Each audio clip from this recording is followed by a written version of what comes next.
Lorsqu'on vous fait entrer à la 49, on ferme la porte, on met les cadenas. Même le chef de poste n'a pas le droit d'ouvrir.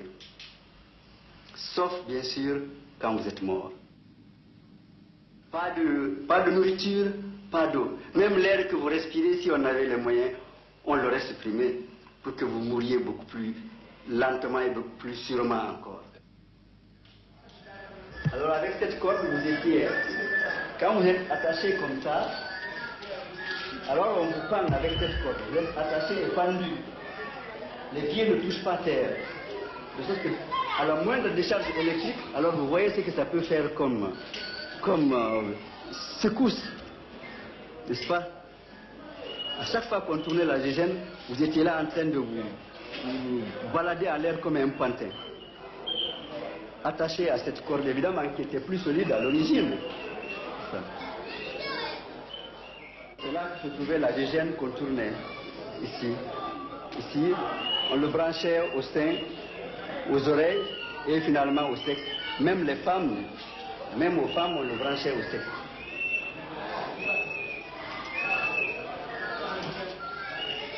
Il n'y avait que les tortionnaires et vous-même. Aucun autre témoin. Jusqu'à ce que vous disiez ce que le ministre qui était assis là-bas voulait que vous disiez. C'est pour cela qu'on a dit qu'il faut dire la vérité du ministre. Nous avions des planches. Chacun avait une portion de jardin à arroser chaque matin.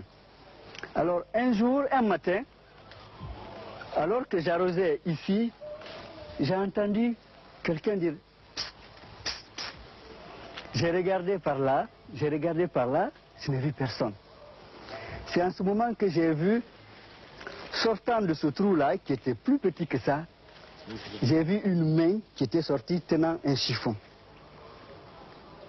L'homme était en diète noire, donc condamné à mort. Le bruit de mon arrosoir, il avait su que j'avais de l'eau.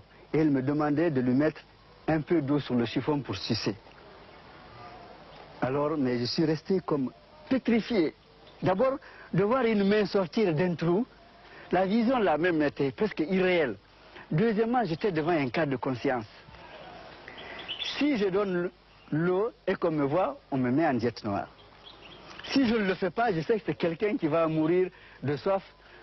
Alors finalement, j'ai regardé comme il n'y avait pas d'homme de garde. J'ai continué à arroser. Arrivé par là, j'ai fait ça.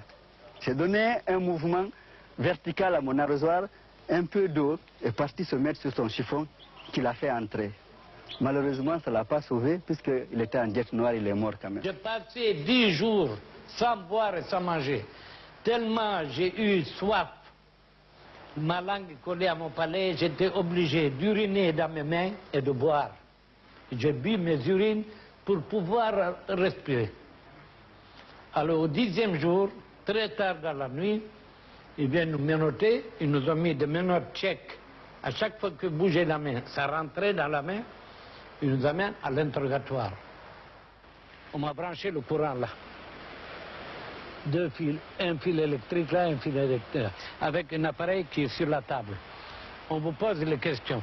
Vous devez répondre que vous êtes homme du front. Vous êtes SS nazi, vous êtes homme de Foccart. Et si vous refusez, ailleurs, on vous tourne la manivelle.